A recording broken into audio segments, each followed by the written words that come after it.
아멘. 네, 오늘 함께 보실 하나님의 말씀은요, 출애굽기 9장 1절부터 35절의 말씀입니다. 네, 본문이 긴데요.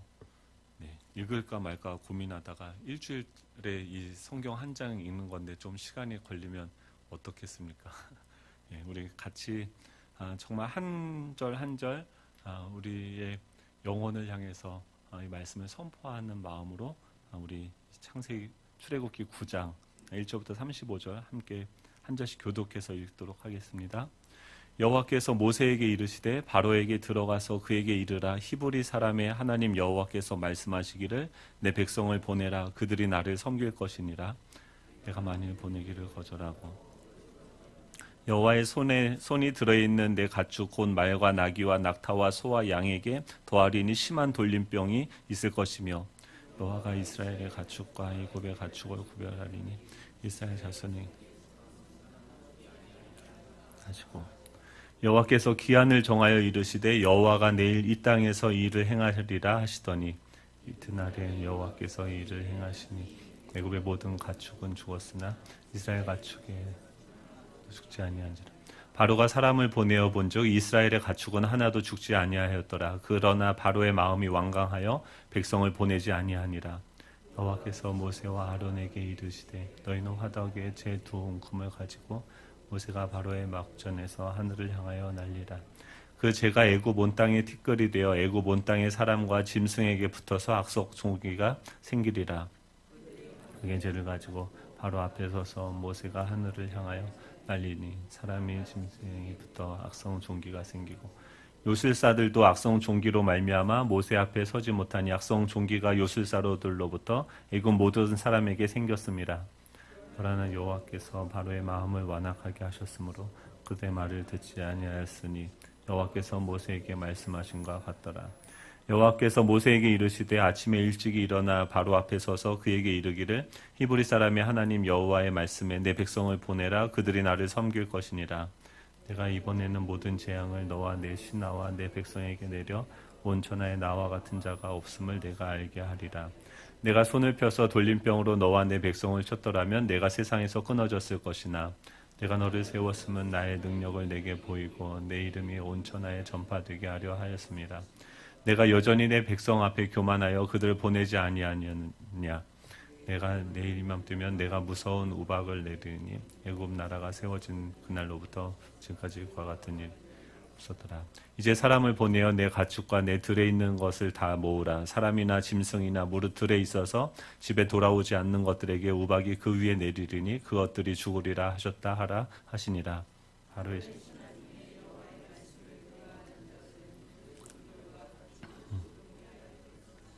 여호와의 말씀을 마음에 두지 아니하는 사람은 그의 종들과 가축을 들에 그대로 두었더라. 여호와께서 모세에게 이르시되 너는 하늘을 향하여 손을 들어 애굽 전국의 우박이 애굽의 땅의 사람과 짐승과 밭의 모든 채소에 내리게 하라.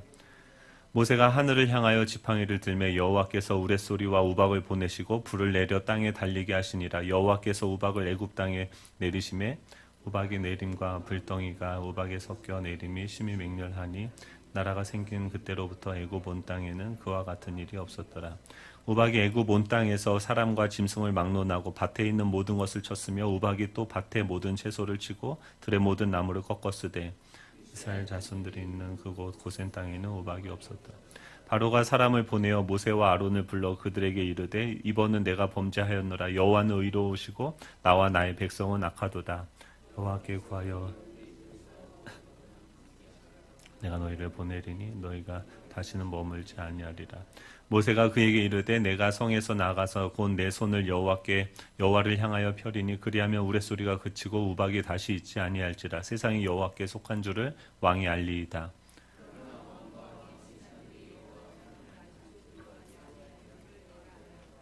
그때 보리는 이삭이 나왔고 삼은 꽃이 피었으므로 삼과 보리가 상하였으나 일과 쌀보리는 자라지 아니한 거로 상하지 아니하였더라.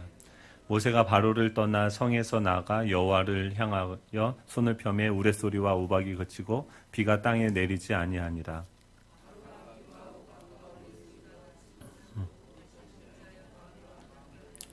그와 그의 스나가 꼭 같더라. 같이 있습니다.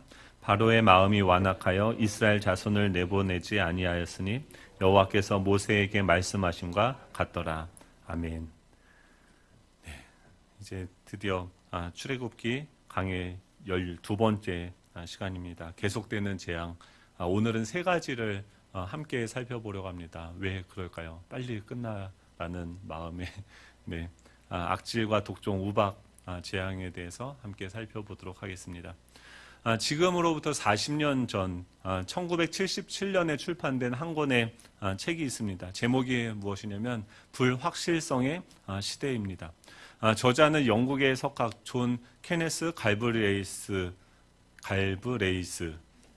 네. 갈브레이스는 그 책에서 현대 사회를 뭐라고 설명하냐면은 불확실성의 시대다라고 이야기합니다. 그것은 어떤 의미냐면 사회를 주도하는 지도 원리가 사라진 불확실한 시대라고 규정을 합니다. 현대는 과거처럼 확신에 찬 경제 학제도 없고 자본가도 없고 사회주의자도 존재하지 않는 시대라고 이야기합니다. 우리가 진리라고 여겨왔던 많은 것들이 이 합리성과 이성에 근거한 담론체계도 의심스럽고 어디로 가야 할지도 모를 그런 혼란스러운 시대가 도래했다라고 저자는 이야기하고 있습니다. 이 갈브레이스가 책을 쓸 때 그 미국의 상황이 석유 감산으로 1차 오일 쇼크가 왔었고 또 경제 성장, 미국의 경제 성장이 굉장히 더디게 가고 있었고 물가는 갑자기 올라가고 이 베트남전의 이 패전의 후유증으로 지금 이 사회, 정치, 경제 모든 것들이 굉장히 혼란하고 어지러운 그 시대였습니다. 마치 지륵과 같은 밤, 이 풍랑이 있는 바다 가운데 길잡이가 되어줄 별이나 나침판도 없이 항해하고 있는 것과 같은 그런 시대를 지금 뭐라고 얘기하냐면 불확실성의 시대다라고 이야기합니다. 40년 전에 쓰여진 이 책인데 지금 시대를 보면서 지금 우리 사회를 보면서 들었던 그 한 단어가 있었는데 그것이 불확실성이었어요. 당장 저희는요 학교 개학 일정을 근거로 해서 예배를 재개하겠다라고 이야기하지만 그리고 4월 5일까지 하고 뭐 6일부터 뭐 학교를 개학한다라고 이야기했지만 그것마저도 지금 불확실한 시대가 되어졌습니다. 앞날을 예측하고 어떤 일이 되어질 것이다라는 우리의 추측에 근거한 어떤 이야기들은요 힘이 없는 그런 이파리처럼 그냥 땅에 떨어져 버리는 그런 시대이죠.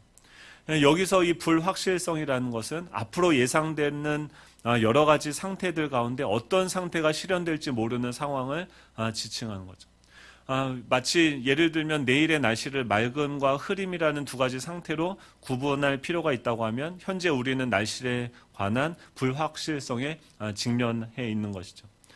이걸 경제학에서 굉장히 중요하게 생각합니다. 왜냐하면은 이 시장 경제에서 가장 주목해야 되는 게 뭐냐면은 확실해야 돼요. 우리가 투자를 해야 되고 뭔가 어떤 성과와 결과를 내기 위해서는 확실한 어떤 근거들이 존재해야 되는데 지금 이 시장 경제 시대에서는 지금 이 경제적인 불확실성에 대한 대응책이 정확하게 마련되어지지 않았죠. 그러다 20세기에 들어와서 이 프랭크 나이트라는 이 교수가 이 불확실성을 나누게 됩니다. 그리고 나서 어떤 개념을 만드냐면 이 불확실성을 측정이 가능한 불확실성이 있고 측정이 불가능한 이 불확실성이 있다라고 이야기해요. 그래서 측정이 가능한 불확실성을 리스크라고 명명하기 시작했고 그 위험을 지금 그래서 굉장히 지금은 보편화되어졌는데 리스크 관리라는 그 개념이 생겨나기 시작합니다. 이 불확실성에 대한 통계를 내고 그 확률을 기반으로 다양한 대응 방안을 고안하고 발전해왔죠. 예전에는 그냥 이 불확실성에 대해서 그냥 내버려뒀다고 하면 그것에 대해서 통계를 내고 암이나 우리 4대 질병에 대한 어떤 그 리스크를 대처할 수 있는 어떤 대응 방안을 만들어낸 게 무엇입니까? 보험이죠. 그래서 금융적으로도 또 여러 가지 방법으로 그런 리스크들을 어떻게 해결할 것인지에 대한 다양한 대응 방안이 고안되고 발전해 왔습니다. 그런데 그럼에도 불구하고 지금 그 사람들이 근거하고 있는 내용들은 뭐냐면 확률이에요. 이런 위험들, 우리가 알지 못하는 그 어려움들에 대한 사례들을 발굴하고 그것에 대해서 그런 사례들이 발생할 수 있는 확률이 무엇인가 하면서 그 확률이 점점 이제 중요하게 생각이 되어진 거죠. 그런데 지금 이 확률론이라는 책을 썼던 그 케인스라는 그 박사는 뭐라고 얘기하냐면, 이 측정 불가능한 이 불확실성을 이 통계를 통해서 리스크로 잡고 그 리스크를 관리하는 것조차도 쉽지 않다라고 얘기합니다. 그러니까 인류는 계속 뭐와 대화로 했습니까? 자신의 미래에 대한 그 불확실성에 대해서 대비하고 그것을 인간 나름대로의 어떤 방법을 가지고선 대책을 세우고 이렇게 가는 거죠. 그 케인스가 뭐라고 얘기하냐면, 확률에 기초한 분석을 바탕으로 불확실성에 대비하기란 사실상 불가능하다라고 얘기해요. 그러면서 뭐에 의지해야 되냐면 결국은 자신의 동물적 감각 내지 자신의 직관에 따라서 행동할 수밖에 없다는 거예요. 이 말은 뭐냐면 그냥 말은 번지르르하게 멋있게 했는데 결국은 자기의 본능을 따라서 우리는 그 문제들이 리스크가 생겼을 때 대처할 수밖에 없다라는 거죠. 지금 우리의 처해 있는 이 현실은 어떻습니까?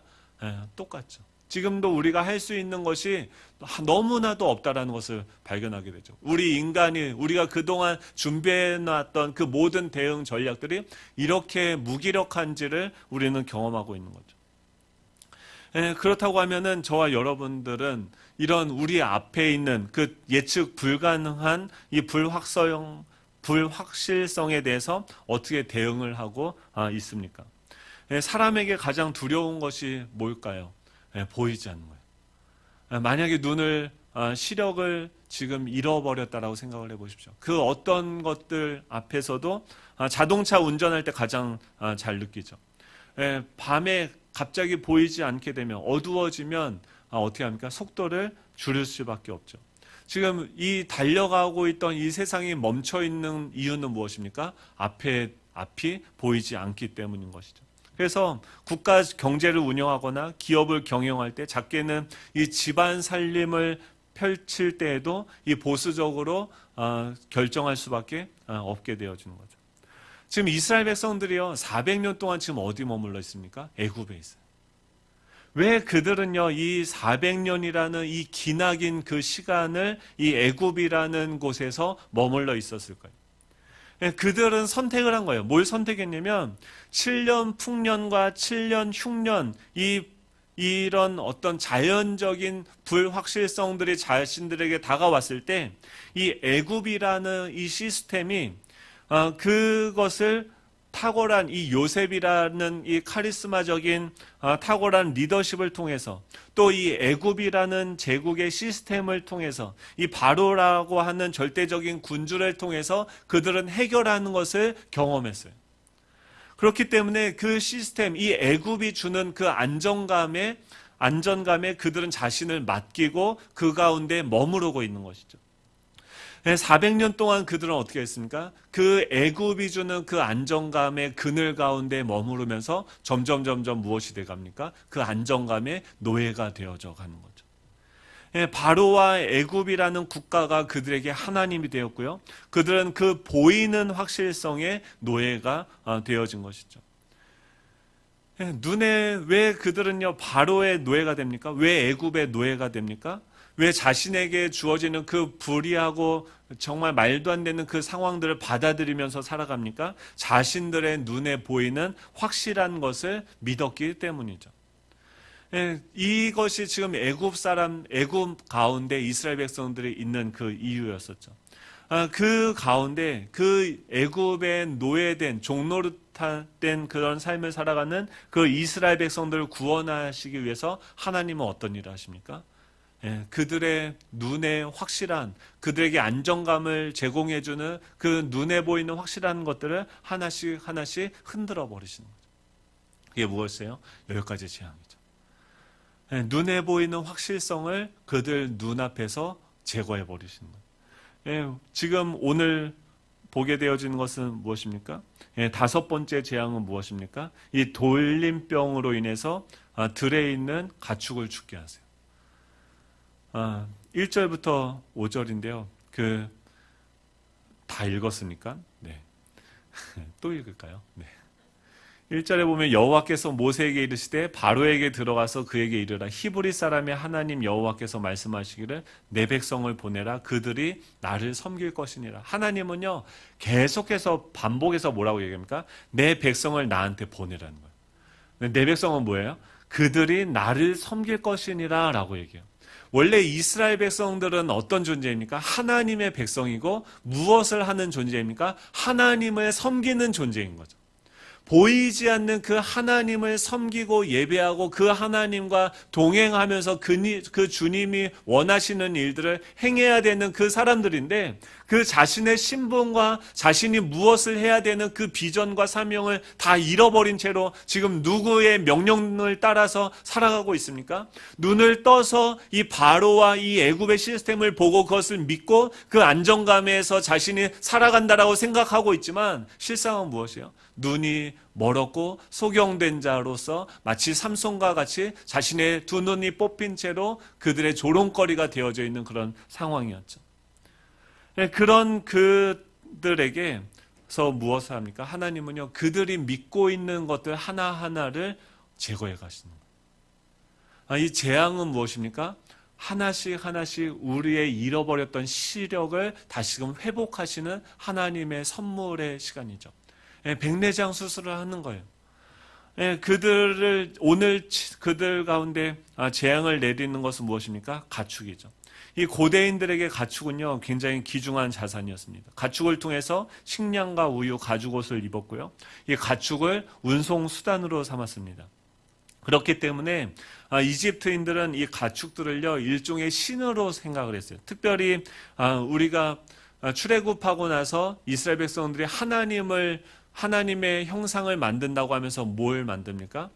황금 송아지를 만들게 되죠. 그 황소의 신, 이 아피스라는 그 신을 그들은 섬겼었는데, 이 아피스라는 그 신, 이 황소는요, 그들에게,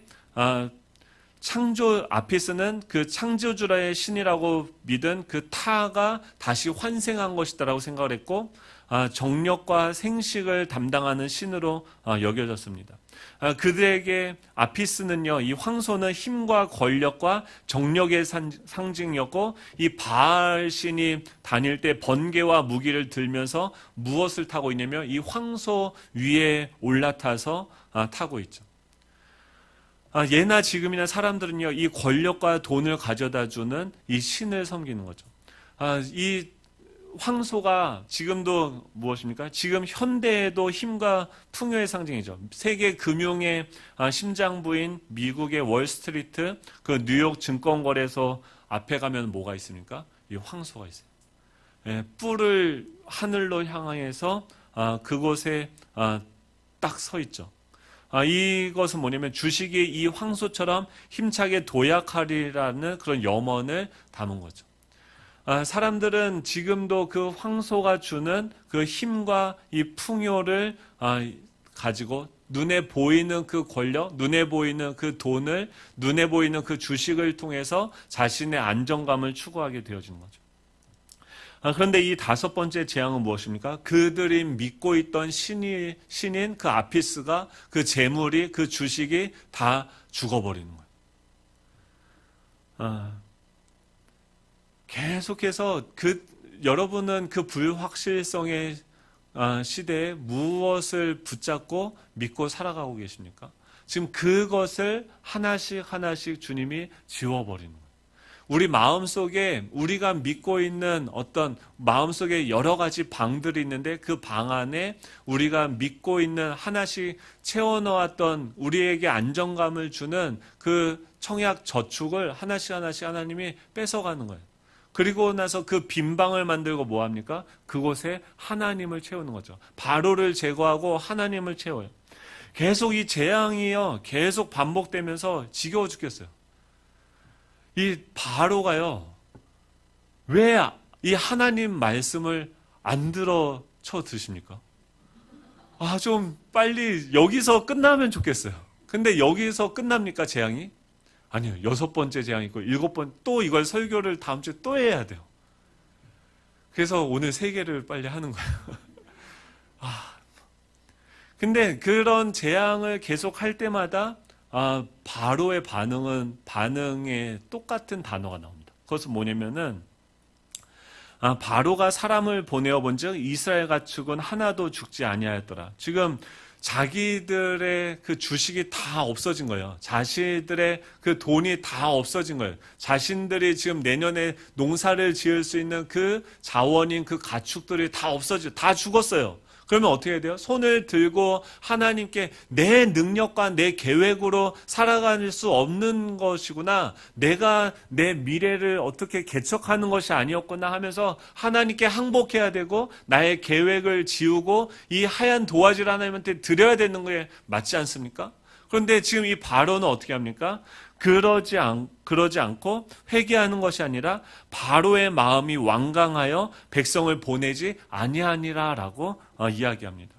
계속 이 성경에서 뭘 반복해서 얘기하냐면 바로의 마음이 완강해졌다라고 얘기하고 어떤 본문에서는 어떻게 해요? 하나님이 바로의 마음을 완악하게 하였다라고 이야기를 하죠. 우리가 성경을 볼 때요. 지금 우리가 생각하는 이 마음의 완악함이라는 어떤 개념이 있죠. 제가 맨날 설명하죠. 이 바다라는 개념을 생각할 때 우리가 생각하는 거는 뭐예요? 나자바바라죠. 저 푸른 초원이 아니라 바다 위에 그림 같은 집을 짓는 건 아니죠.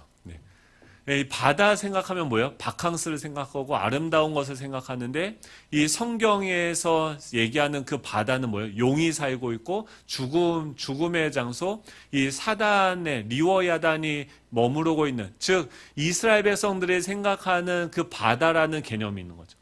마찬가지로 지금 하나님이 이스라엘 백성들과 그 애굽 사람들에게 무엇을 계속해서 이 재앙을 통해서 바로의 무엇을 보여주고 있습니까? 완악함을 계속해서 보여주고 있어요.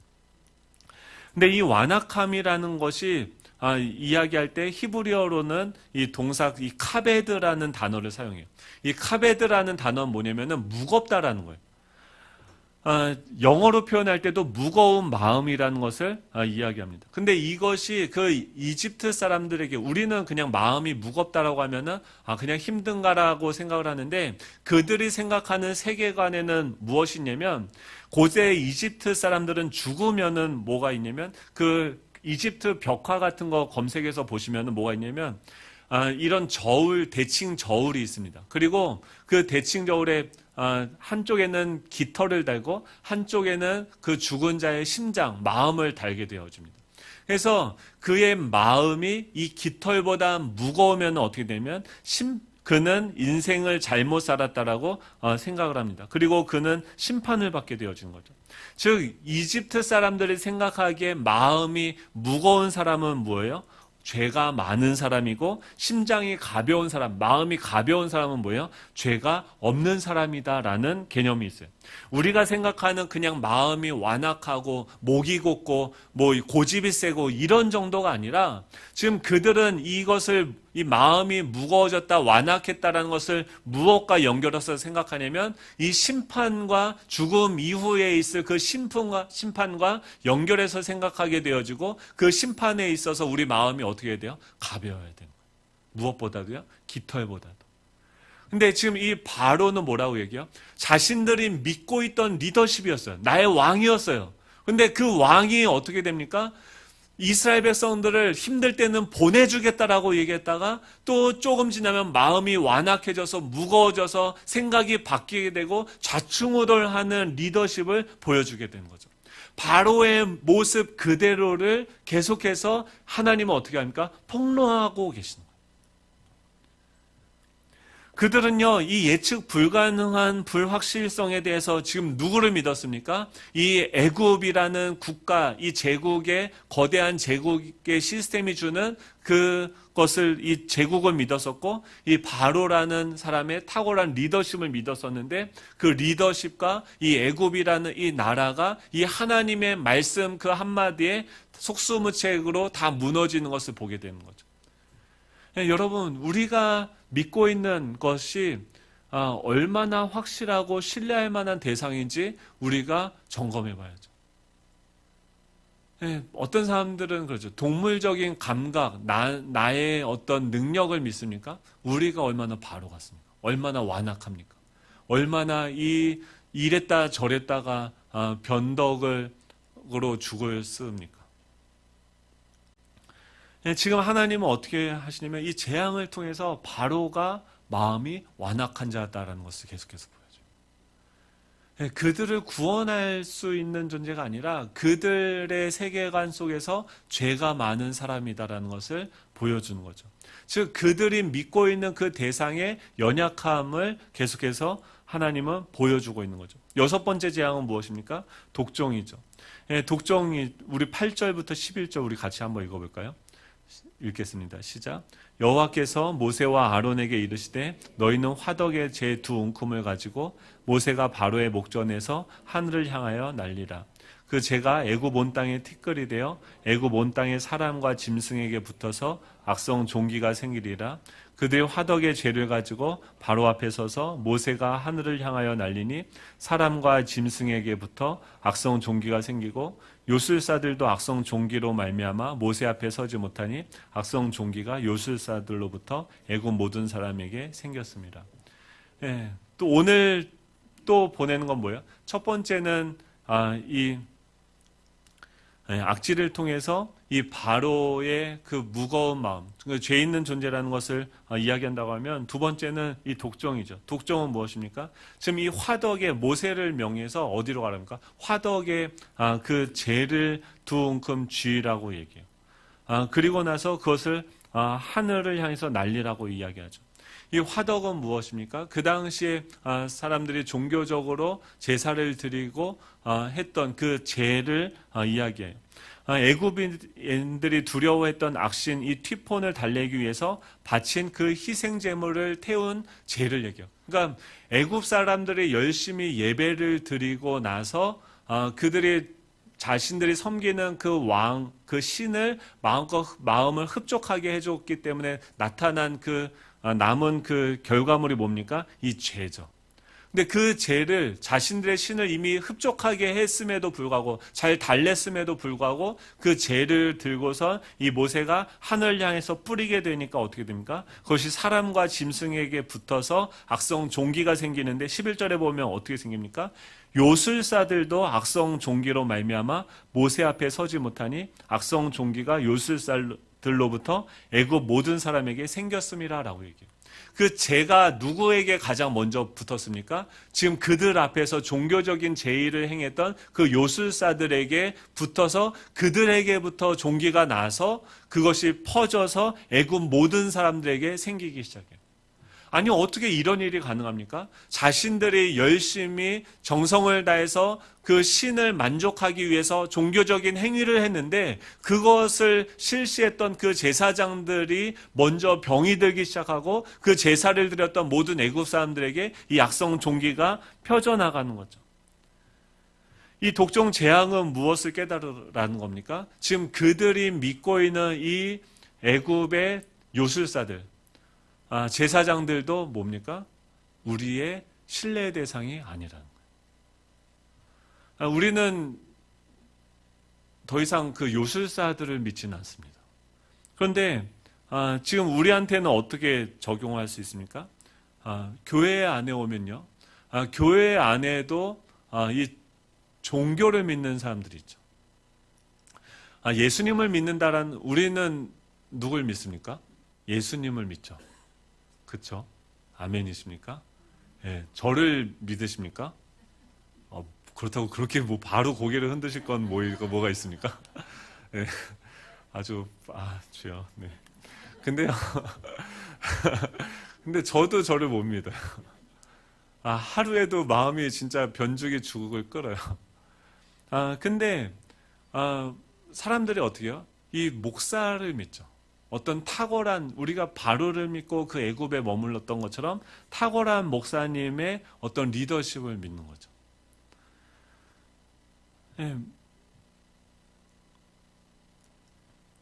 목사도요. 지금 이 악성 독종을 통해서 얘기하는 거예요. 요술사들도 뭐예요? 똑같은 인간이라. 목사는 뭐예요? 똑같은? 그래도 목사님은 다르지. 그렇죠? 예, 목사도 똑같은 인간이다. 구약 시대에는 제사장의 개념이 있어요. 하나님이 기름 부은 자들이 있습니다. 제사장과 또 왕과 선지자들에게 특별히 기름을 부으셨어요. 그런데 신약 시대에는 어떻게 해요? 우리가 예수 그리스도 왕이고 제사장이고 또 선지자인 그 예수 그리스도 안에서 우리가 합하여서 세례를 받았어요. 그분과 연합되어져서 같이 죽고 다시 태어났기 때문에 우리는 어디 있습니까? 왕이시고 제사장이시고 선지자이신 그 예수 그리스도 안에 우리가 거하게 되어진 거죠. 우리의 신분은 무엇입니까? 우리 모두가 다 왕 같은 제사장으로서 지금은 누구나 그 예수 그리스도를 통해서 하나님께 나아갈 수 있는 시대가 열려진 것이죠. 그것이 예수 그리스도의 그 십자가로 말미암아서 이 땅에 베풀어진 그 혜택인 것이죠. 탁월한 목사나 영빨 있는 목사를 통해서 기도를 받아야지만 내가 하나님께 무언가를 치유받고 회복되어지는 것이 아니라는 거예요. 어떤 목사를 중심으로 사람들이 많이 모인 교회는 위험하죠. 왜 그렇습니까? 그 목사는 영원하지 않기 때문이죠. 지금 이 코로나를 통해서 하나님이 이 신천지라든지 또 만민 중앙교회죠. 예, 거기도 지금 어떤 탁월한 리더십의 그 목사들이 지금도 몇 년 동안 그 리더십들이 어떻게 해요? 얼마나 우리가 믿지 못할 만한 대상이었는지를 이 언론을 통해서 사회적으로 다 드러나게 되었죠. 예, 목사에 대한 신뢰가 땅에 떨어졌죠.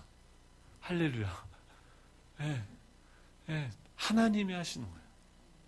왜 그래요? 사람들이 누굴 믿었어요? 하나님이 아니라 목사를 믿은 거예요. 목사는 교회 안에서 무엇을 해야 되는 존재입니까? 이 말씀이 하나님을 어떻게 이야기하고 있는지 그 하나님을 이 다른 사람들보다 이 신학을 더 공부했기 때문에 이 성경을 가르치고 그들로 하여금 하나님이 이런 분이시다라는 그 성경을 가르치고 밝히는 존재죠. 왜 장로들을 세웁니까? 이 목사로 하여금 기도하고 이 말씀 가르치는 것만 전념하게 하기 위해서 장로를 세우고 집사를 세워서 행정적인 것들을 다 맡기는 거죠. 더 낮고 더 높은 어떤 영빨이 있는 게 아니라 역할의 차이가 있는 거예요. 모세는 지금 어떤 대단한 일을 하고 있습니까? 하는 게 별로 없어요. 뭐예요? 그냥 하나님 말씀하시면요 가서 전해요. 처음에는 어떻게 해요? 바로 앞에 가서 얘기하는 것도 벌벌 떨었어요. 그런데 계속해서 하나님을 증거하다 보니까 그리고 그 증거하는 그 말씀대로 이 세상이 하나님이 그렇게 행하시는 것을 보게 되어지니까 이제 점점 그 말씀을 더 신뢰하게 되어지고 어떻게 합니까? 담대하게 세상을 향해서 바로를 향해서 하나님의 말씀을 증거하는 그 정도인 거죠. 우리는요 그 정도예요. 하나님을 성경을 통해서 알고 이 세상을 향해서 그 하나님을 선포하고 증거하는 그런 존재인 거죠. 거기까지가 우리의 역할인 거죠. 예, 하나님께서 이 독종 이 재앙을 통해서 뭐예요? 이 요술사들로부터 또 그들이 드렸던 그 열심으로 드렸던 그 예배가 얼마나 헛된 것인지에 대해서 보여주는 거죠. 그들이 드렸던 종교적인 열심을 통해서 신의 진노를 가볍게 하기는커녕 아무 신도 그들을 보호해 줄 수 없다는 것을 깨닫게 했죠. 정말 우리가 믿는 그것이 우리를 그 위험으로부터 불확실성으로부터 우리를 구원할 수 있는지 우리는 묻고 따져보면서 점검해 봐야 되는 거죠. 제가 여러분들을 책임질 수 있습니까? 아이고 제 인생도 책임을 못 져요. 제 아내에게 물어보면 너무나도 분명하게 말씀해 주실 겁니다. 예, 우리 안에 종교 중독이 있어요. 교회를 다니면서 뭘 믿냐면 이 교회 안에도 거짓 안정감들이 있어요.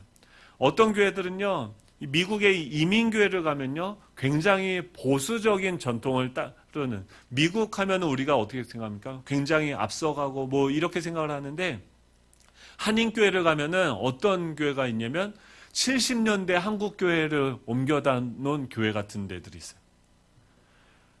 왜 그러냐면 지금 그 70년도에 한국에서 미국으로 이민 가신 분들이 개척한 교회들이에요.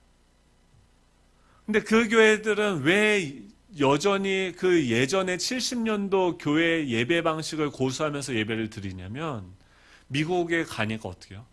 영어도 못하죠. 아무것도 내가 확실하게 할 수 있는 자신이 없는 거예요. 그래서 교회 가면 어떻게 해요? 똑같은 한국말을 하는 사람들이 있고, 똑같이 거기서 한국에서 불길 같은 성신여 막 하면서, 예전에 한국에서 우리 함께 막 그렇게 신앙생활 했던 사람들이 다 모여서 거기서 예배를 드리면은 하나님이 아니라 그때 과거에 한국에서 내가 경험했던 그 안정감의 그 기억들이 있어요. 그래서 그 기억 가운데 우리가 들어가서 숨는 거예요. 이게 뭐예요? 종교예요. 엄마가 예전에 내가 불안할 때마다 그 마룻바닥에서 나를 위해서 기도해 주었던 그 기억에 숨는 거죠. 그래서 지금도 어떻게 해요? 불확실성이 다가오면 우리는 어디로 가야 돼요? 기도원이나 예전에 내가 했던 그 종교적인 행위의 방식, 어떤 사람들은 전통적인 장로교 방식일 수 있고, 어떤 사람은 순복음적인 방식일 수도 있는데, 그 각자가 은혜 받았던 그 방식, 그 기억 가운데로 자신의 경험을 노출시키죠. 자신의 감각을 노출시키는 방식으로 나아가죠. 그건 뭐예요? 여전히 내 감각과 내 느낌을 믿는 거죠. 그리고 그 감각을 익숙한 나의 옛 방 가운데 머무르게 하면서 나 자신을 보호하는 스스로의 종교적인 행위인 거죠. 그것이 우리를 구원할 수 있습니까? 그렇지 않아요. 서울에서도요, 막 그 명성교회가 막 새벽 예배로 해서 다 엄청나게 부흥하지 않았습니까? 근데 그 목사님이 어떠세요? 리더십 스타일이 어떠세요? 시골 목사님 같으세요. 시골에서 사람들이 어려워지니까 더 이상 먹고 살 게 없으니까 다 서울로 도시화가 형성되면서 도시로 왔는데 어떻게 해요? 어떻게 하루를 살아가야 할지 두렵고 떨리는 그 불확실성 속에서 사람들이 무엇을 찾아갑니까? 그 교회, 내가 시골에서 신앙생활을 했었던 그 목사님과 같은 그 푸근함을 찾아가기 시작하고 모이기 시작하고, 그때 이 시골에서 내가 경험했던 그 신앙의 정서적인 감각을 만족시킬 수 있는 그 교회로 모이게 되어지는 거죠. 그리고 그들은 어떻게 해요? 그것을 여전히 고집하죠. 그 결과가 어떻습니까? 그 목사가 잘못된 선택을 하고 그 길을 가는데도 아무도 그것에 대해서 노라고 이야기할 수 없게 되는 거예요. 뭐가 됩니까? 그 감각을 채워주는 그 종교의 노예가 되어지는 거죠. 네, 사랑하는 성도 여러분, 우리가 믿는 것은요, 예전에 교회에서 경험했던 내 감각, 느낌을 믿는 게 아니에요. 네, 우리가 믿는 것은 무엇입니까? 이 텍스트를 통해서, 이 성경을 통해서 목사를 믿는 것도 아니고, 예전에 내가 경험했던 그 종교적인 황홀경을 믿는 것도 아닙니다. 이 성경을 통해서 이 바로 앞에 그 재앙을 내리게 하셨던 그 하나님이 보이지 않는 그 하나님이 여전히 내 감각, 느낌은 불안하고, 또 뭔가 내가 알지 못하는 그 불확실성, 눈을 감고 걸어가는 것 같은 그 두려움이 나를 엄습하지만, 그럼에도 무엇을 믿는 것입니까? 마태복음 28장에 얘기하듯이 내가 세상 끝날까지 항상 너희와 함께 있으리라라고 말씀하시는 그 하나님의 말씀을 내 감정과 느낌보다 더 우선되게 믿는 것이죠. 그렇다고 한다면 이 텍스트는 무엇을 이야기하고 있습니까? 우리의 실존의 역사는 무엇으로 귀결됩니까? 승리로 끝나게 되어지는 거예요. 주님은 어떻게 됩니까? 난리와 소문이 날 거라고 이미 주님이 말씀하셨죠. 이번 주 큐티를 보면서 계속해서 주님이 말씀하시죠. 내가 너희들에게 다시 갈 때는 그때와 시는 아무도 알지 못하지만 내가 다시 너희들에게 올 것이다 라고 얘기해요. 그때 너희들 가운데 믿음을 볼 수 있겠냐는 거예요. 다 사람들이 뭐예요? 눈에 보이는 것에 노예가 되어져서 보이지 않는 하나님을 추구하지 않는 그 시대에, 더 이상 구원받을 만한 사람이 없는 그 시대에 구원의 역사가 완성되어질 그때 주님이 오시겠다라고 말씀하시는 거죠. 그렇다고 하면 지금 우리 눈앞에 우리의 느낌 가운데 우리의 세포를 둘러싸여 있는 이 코로나라는 이 현실은 무엇입니까? 주님이 오실 때가 가까이 되었다라는 것을 말씀하시는 이 텍스트를 증거하고 있는 이 상황들인 것이죠. 그때마다 우리는 무엇을 해야 됩니까? 자면 안 되는 거예요. 깨어야 되는 거예요. 깬다라는 것은 무엇입니까? 눈에 보이는 것을, 내가 신뢰하던 눈에 보이는 것에 대해서는 눈을 감고 눈에 보이지 않지만 너무나도 분명하게 우리와 함께하고 계신 그 하나님을 신뢰하는 방식으로 나아가야 된다. 하나님이 아닌 거짓 이 안정감에 머무름으로써 우리가 잃어버린 것이 있어요. 지금 이스라엘 백성들이 애굽에 살면서 무엇을 잊어버렸습니까? 하나님의 그들을 향한 꿈이 있어요. 가나안이라는 꿈이에요. 이스라엘 백성들이 그냥 노예로 살아가는 것이 아니라 그 가나안 땅에서 보이지 않는 그 삼위 하나님의 그 나라를 보여주기 위한 그 하나님의 계획과 꿈이 있는 것이죠. 먹고 살기에 바빠서 그 하나님의 목적, 하나님의 꿈을, 하나님의 비전을 그들은 잃어버리게 되어진 거죠. 기독교의 발흥이라는 책이 요즘 주목받고 있는데요. 로드니 스타크라는 사람이 쓴 책입니다. 이 말은 뭐냐면, 이 책에 다루고 있는 주제가 뭐냐면, 지금 이 기독교가요, 예수님의 그 12제자로 시작되어진 이 기독교, 세상의 이목을 받지 못한 이 소외된 군중 사이에 일어났었던 기독교 신앙이 어떻게 몇 세기 만에 서구 사회를 지배하게 되었을까? 생각해 보십시오. 놀랍지 않습니까? 이 정말 겨자씨와 같았던 그 세력들, 이 예수님의 제자들로부터 시작되어진 이 기독교가 어떻게 몇 세기 만에 이 서구 사회를 지배하게 되어졌는가? 그때마다 이 저자는 이 기독교의 성장 요인을 다양한 측면에서 살펴보는데 그중 한 요인이 무엇이냐면 바로 전염병. 세상을 이목을 받지 못한 소외된 군중 사이에 일어난 기독교 신앙이 어떻게 발흥되어졌는지를 이해하려면 전염병의 확산에 교회가 얼마나 눈에 띄게 대처해 왔는지를 파악해야 된다고 얘기합니다. 4번의 이 큰 전염병들이 있었는데 역사적으로 보면 주 160년경이에요. 이 마르쿠스 아울렐리우스가 이 로마 제국을 통치하던 시절에 전염병이 발생합니다. 그 전염병이 몇 년이나 가냐면 15년이나 지속이 돼요. 그러면서 이 로마 제국의 4분의 1 내지 3분의 1을 죽음으로 몰아넣게 되어집니다. 그 당시 기독교 인구는 4만 5천 명 정도였대요. 이는 전체 인구의 0.08%밖에 되어지지 않았습니다. 그럼에도 불구하고 이 15년이나 지속되는 이 전염병의 시간을 통해서 이 교회의 대처는요, 이 세상의 칭송과 커다란 호응을 얻어내었다라고 이야기해요. 당시 알렉산드리아의 주교였던 디오니시우스는 이런 보고서를 남깁니다. 그리스도인들이 된 우리 형제 중 대부분은 끝없는 사랑과 성실로 자신의 몸을 사리지 않고 다른 이들만 생각하였다. 큰 위험을 무릅쓰고 환자들을 도맡아 온갖 필요를 돌보며 그리스도의 본을 따라 섬기다가 때론 저들과 함께 평온한 행복을 바라며 이 생을 마감하기도 했다. 다름 아닌 이웃의 병환을 짊어지며 기꺼이 그 고통을 끌어안다 자신들까지 감염되었기 때문이다. 많은 형제가 그처럼 다른 이들을 간호하고 치료하다가 환자들을 따라 죽거나 그들 대신하여 죽음을 맞이했다라고 얘기해요. 이게 뭐예요? 초대 기독교의 모습이었습니다. 그런데 이 타인을 살리기 위해서 죽음을 끌어안는 것이 초대 기독교인들의 모습이었는데 교회 밖에 있었던 타 종교, 이교도들의 모습과 완전히 달랐다라고 해요. 그들은 어떻게 합니까? 누군가 병들어 아프기 시작하면 멀리 떠났고 가장 가까운 친구로부터 도망쳤고 죽음을 맞이할지 몰라 어디에도 관여하지 않거나 누구와도 사귀려 하지 않았다라고 얘기해요. 이렇게 모든 방법을 동원해 주의를 기울였지만 그들이 죽음을 피해 달아나기는 쉽지 않았다라고 유셀비우스 교회사 7권 22장 7절에서 10절에서 이야기하고 있습니다. 네. 이게 그냥 지어낸 이야기가 아니라는 거죠.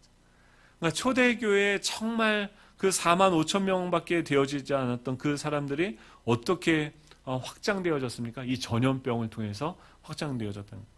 이때만이 아니에요. 주 251년 계속 설교가 길어지겠죠? 빨리 끝내야겠죠. 251년에는 기독교 인구가 한 120만 명 되어졌는데 2세기에 비교하면 놀라운 성장이었는데 제국 여전히 이 제국에서 보면은 마이너 그룹에 속해 있었죠.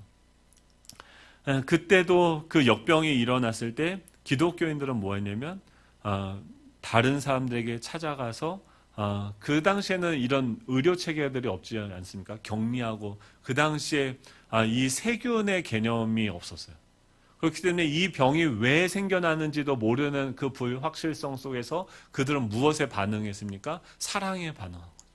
그 예수 그리스도가 그 안에서 무엇을 하고 있는지 남들은 그 두려움에 눈을 다 감은 그때 그들은 두려움 가운데서 눈을 떠서 그들 시대 가운데 예수님은 어떤 방식으로 존재하고 일하고 계시는지 그분을 바라보고 그분의 삶의 방식에 자신의 삶을 맞추는 방식으로 살았다는 거예요. 그래서 이웃을 찾아가고 그들의 시체를 치우고 그들을 치료하면서 그 죽음이 자신들에게 다가왔을 그때에도 그들은 그 죽음을 기꺼이 받아들이며 부활하신 그 주님을 삶을 통해서 예배했다라는 거예요. 14세기에도 마찬가지예요. 흑사병이 유럽을 집어삼키기 시작했고 5년 만에 유럽 인구의 절반이 사라졌다.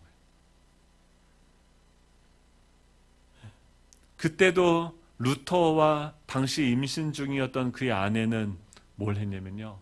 이 흑사병이 유럽을 다 집어삼키고 다 죽어가고 인구의 절반이 죽어가요. 근데 그때 루터와 그의 아내는 임신 중이었는데 뭘 선택하냐면 남아서 아픈 자들을 돌보는 것을 선택합니다. 자기 아내가 임신했는데 거기서 죽어가고 있는 그 사람들을 향해서 나아가는 거예요. 그러면서 뭐라고 얘기하면 마태복음 25장 41절 46절을 자신들의 지침, 그 텍스트를 자신들의 지침으로 삶으면서 우리는 그리스도의 말씀을 존중해야 된다. 내가 병들었을 때 너희가 돌보지 아니하였느니라 라고 하면서 지금 그들 가운데 고통 가운데 있는 그 이웃을 고통받고 있는 예수님으로 바라보면서 루터와 그의 아내는 어떻게 해요? 그 이웃들에게 향해서 나아갔던 거예요. 제가 이거 설교 준비하다가 이게 진도가 안 나가더라고요. 왜냐하면 우리는 뭘 하고 있지? 라는 생각이 들었어요. 지금 이 막 불확실성 속에 정부만 믿고 있는 거죠. 마지막 재앙은 무엇입니까? 네, 오늘 우박재앙이죠. 우박재앙에는 어떻게 됩니까? 그 가운데 하나님의 말씀을 믿었던 그 관료들은 그 바로의 신하들은 어떻게 합니까? 살아나게 되어지고 하나님의 말씀을 듣지 않았던 그 신하들은 어떻게 해요? 다 죽게 되어져.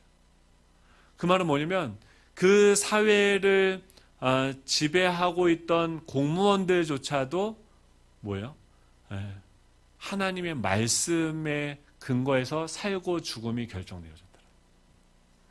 우리가 정부를 믿어야죠. 이 국가의 시민으로서 우리가 어떤 의무를 다해야 되는 거죠. 그러기 이전에 우리의 생과 사를 주관하는 것은 무엇이다라는 거예요? 이 하나님의 말씀에 대한 우리의 반응이다. 사랑하는 성도 여러분, 여러분들은 무엇에 이 불확실성의 시대 가운데 무엇을 붙잡고 무엇이 여러분들의 삶을 지배하도록 여러분의 삶을 내어주고 계십니까? 제가 어제 뭐 했는지 아세요? 빵 날랐어요. 빵을 사가지고요. 빵을 왜 샀냐면 오네시모라고 하는 빵집이 있어요. 이름도 성경의 이름이에요. 빵 좀 많이 팔아주세요.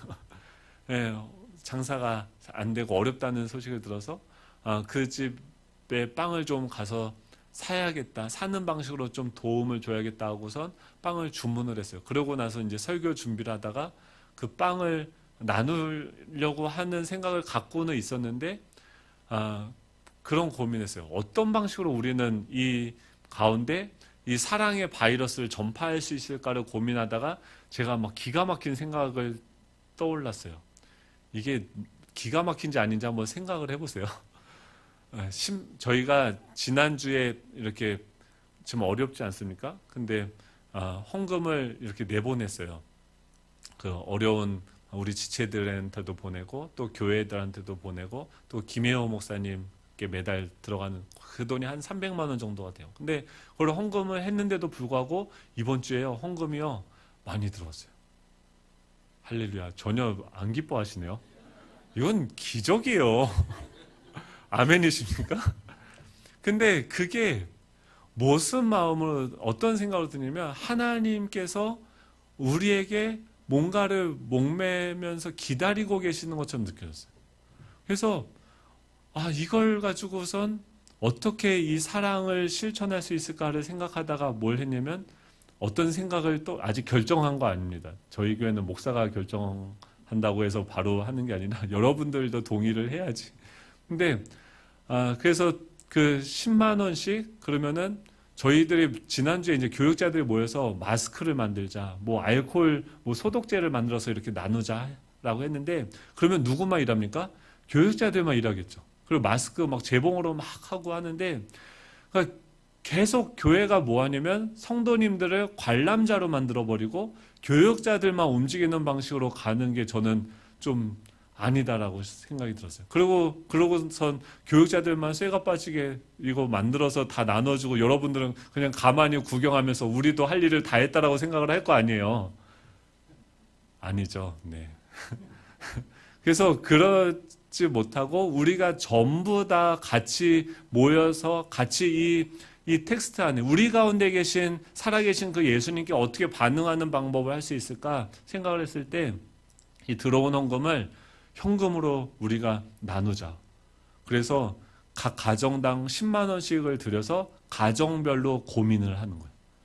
네, 우리 주변에 있는 아프고 이게 벌써 반응이 제가 예상했던 바, 전 기가 막힌 생각이라고 막 진짜 해서 그렇게 그러면은 장로님한테 전화를 해서 또 집사님들한테, 운영위원회한테 이렇게 전화를 해서 어떤지 의견을 물어보자고 했는데, 벌써 이제 2분, 3분 여쭈다 보니까 방금 여러분과 같은 반응이 나타났어요.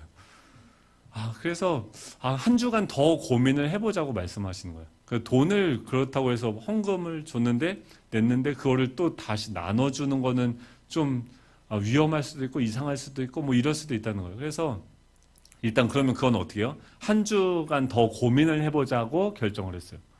그러고 나서 저는 뭘 했습니까? 그러면은 한번 나는 그것을 했을 때, 그 실천을 했을 때 제가 생각했던 그 부분인 거죠. 자신이 가지고 있는 것을 나눠서, 마스크가 2개 있으면 그걸 하나를 나눠주고, 아니면 반찬 맨날 냉장고 파먹지 않습니까? 그러다가 그 반찬을 반으로 나눠서 내 옆에 있는 이웃들에게 나눠주면서 그 절망과 이 불확실성 속에서 얼마나 불신자들은 힘들어하고 있을 거예요. 두려워하고 있겠습니까? 그들에게 이 사랑과 이 평안의 바이러스들을 우리가 전파하는 일을 하면 좋겠는 거예요. 그리고 그 주님이 그들에게 다가가는 것에 우리가 우리 자신의 삶을 맞췄을 때, 그 삶의 예배를 드렸을 때 우리 마음속에 일어나는 그 변화들을 경험하고 싶은 거죠. 그래서 그 경험들을 우리가 같이 한번 나누면 좋겠다라는 생각을 한 거예요. 그래서 어제 뭐 했냐면 빵 나눴어요. 제가 직접 먼저 해보자고. 그러면서 내 마음의 변화가 어떻게 일어나나 했는데 어떻게 됐게요? 네, 여러분들도 해보시기 바랍니다. 돈은 안 드릴 거예요. 보니까 그냥 하면 되더라고요. 빵 하나 사면 돼요. 그래서 이웃에게 편지를 써서, 아니면은 반찬, 밭에 냉이, 교회 주중에 오셔서요, 혼자 오시면 돼요. 주변에 밭에 냉이 캐서요, 옆에 이웃에게 나눠주는. 우리가 할 수 있는 영역 안에 있죠. 마스크 2개 이렇게 꿈쳐놓은 거 있으면 하나 나눠서 나눠주는 거예요. 수희 아저씨 나눠주고, 우리 주변에 있는 그들에게 나눠주는 거예요. 예, 장사하고 있는 어려운 가게를 찾아가서, 맛없는 집을 찾아가서 가서 밥을 사 드십시오. 예, 그런 방식으로 우리가 뭔가 도울 수 있는 방식, 이 사회적 거리를 두는 것을 유지하면서, 어제 그 나눠주는 것도 이게 그러면 뭔가 논란을 일으키지 않을까라는 생각을 했는데, 택배는 지금도 계속 열심히 다니잖아요. 그러니까 그 정도는 사회가 허용을 하는 거죠. 그러니까 그 정도 마스크하고 그 사람들에게 가서 이런 것들 나눠주는 것 정도는 사회가 뭐라고 하지 않을 거라는 거죠. 그리고 그것이 이웃에게 해가 되지 않는 범위라는 거죠.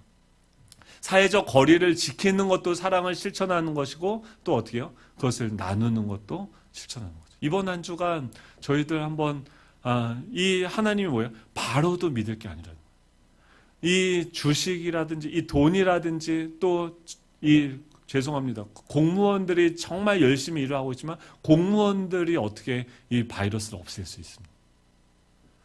어떻게 이 목사들, 이 종교적인 지도자들이 그 일들을 할 수 있습니까? 우리가 믿어야 되는 대상은 하나밖에 없는 거예요. 누구예요? 우리 가운데 여전히 살아계시고 보좌에 앉으셔서 우리의 예배를 받기를 원하시는 예수 그리스도 한 분이신 거죠. 저도 그분을 따라가고 저도 그분을 예배하는 거고 우리도 다 같이 그 예수님을 믿는 거예요. 그리고 우리가 그분의 말씀에 우리 자신의 삶을 맞춰서 하나씩 가다 보면 어떻게 해요? 어제 난리가 났어요. 원래는 이게 비밀이 유지돼야 되는데 한 분이 그거를 받고서 빵 못 받으신 분들 계속 갈 겁니다. 기다리십시오. 네. 네. 근데 이게 가니까요. 그 전에는 뭐가 지배하고 있어요? 이 코로나가 주는 그 두려움과 이 표현할 수 없는 그 적막함들이 침묵이 지배하고 있었는데 어떻게 해요? 기쁜 소식들이 선포되기 시작해요. 움츠려져 있던 어깨가 펴지기 시작해요. 우리가 우리 안에 있는 이 사랑 바이러스가 있더라고요. 이 영원한 생명의 바이러스가 있더라고요. 그것을요 전파하는 그것을 전파함으로 이 코로나를 이길 수 있는 존재가 누굽니까? 저와 여러분입니다. 그 길로 주님이 지금 우리를 부르고 계시는 줄로 믿습니다. 우리 이 찬양할 텐데요. 막 움츠러지고 이렇게 이 어깨를요 펴십시오. 좀 이제 어깨를 펴시고요. 당당하게 마스크를 하시고 세상을 향해서 나갑시다. 우리 안에 있는 이 영원한 이 사랑, 이 변함없는 사랑, 이 신실한 사랑을 가지고요. 움츠려 있고 포기하고 절망하고 정말 내 삶이 끝났다라고 생각하는 그 사람에게 우리가 나아가는 거예요. 그 사랑이 이미 우리에게 찾아왔고 우리 안에 머무르고 있고 우리가 그 사랑의 보호를 받고 있습니다. 이번 한 주간 생각해보니까 좋더라고요. 돈 안 드릴 거예요. 그냥 각자가 가지고 있는 것들 다 조금씩 나누는 거예요. 그래서 그 사람들에게 나아가는 말 한마디라도 나아가는 힘들어하고 있는 사람들한테 전화를 하십시오. 요새 전화 다 무제한이에요. 문자를 보내세요. 카톡을 보내세요. 우리 같이 이겨나가자라고 이야기하시는 거예요. 말씀을 선포하는 거예요. 큐티하면서 하나님이 주시는 그 마음을 나누십시오. 그 사랑으로 이 코로나를 정복하는 저와 여러분 되면 좋겠습니다. 우리 이 찬양할 텐데요. 이 하나님의 꿈이 우리의 꿈이 되면 좋겠어요. 잃어버린 그 꿈, 이 애굽의 노예가 되어서 잃어버린 그 꿈, 그 사람들을 살리고 이 세상을 변화시킬 수 있는 그 능력이 우리에게 이미 있습니다. 이미 주어졌습니다. 그 꿈이, 그 비전이 우리의 현실이 되고 성품이 되기를 간절히 원합니다. 이 마음으로 우리 이 찬양하며 나아가도록 하겠습니다. 코로나라는 그 불확실성이 우리의 미래를 다 삼켜버린 것 같고 나아갈 길이 없는 것 같아 보이지만 하나님 우리의 판단의 눈을 이 시간 감기를 원합니다. 하나님 주님이 보여주시는 이 텍스트로 말씀으로 보여주시는 예수 그리스도의 길을 이 시간 우리 가운데 펼쳐지게 하여 주시옵소서. 하나님 주님의 길을 걸어갈 때 하나님 그 두려움을 나눔으로 이길 수 있게 하여 주시옵소서. 하나님 그 이기적인 욕망을 이 사랑으로, 이 희생적인 사랑으로 하나님 이겨나갈 수 있는 우리 예수종합교회 될 수 있도록 주님 축복하여 주시옵소서. 이 세상은 답이 없다라고 이야기하는데 전 세계가 주목하고 있는 이 대한민국 안에서 하나님 우리가 기준이 되게 하시고 우리가 텍스트가 될 수 있도록 주님 우리 가운데 가운데 역사하여 주시옵소서. 어둠의 역사가 이 세력이 떠나가게 하여 주시고 코로나가 떠나가게 하여 주시고 우리가 함께 모여 정상적인 예배를 드릴 수 있는 그 날이 속히 올 수 있도록 주님 우리의 발걸음을 인도하여 주셔서 아버지 한 세상을 향해 아버지 이 사랑으로 나아갈 수 있도록 주님 축복하여 주시고 우리를 통하여서 이 사랑의 바이러스가 이 땅 가운데 펼쳐질 수 있도록 주님 인도하여 주시옵소서. 감사드리며 예수 그리스도의 이름으로 기도드립니다. 아멘. 이제는 우리 주 예수 그리스도의 은혜와 하나님의 극진하신 사랑하심과 성령님의 내주하심 교통하심 충만케 하시는 역사가 이곳에 서서 주님의 말씀과 성령의 능력으로 세상을 향해 담대하게 나아가기를 원하는 우리 모든 예수 종안교회 모든 성도님들 머리 위에 그의 가정과 사업장과 학업 위에 이제로부터 영원토록 함께 있기를 간절히 축원하옵나이다. 아멘.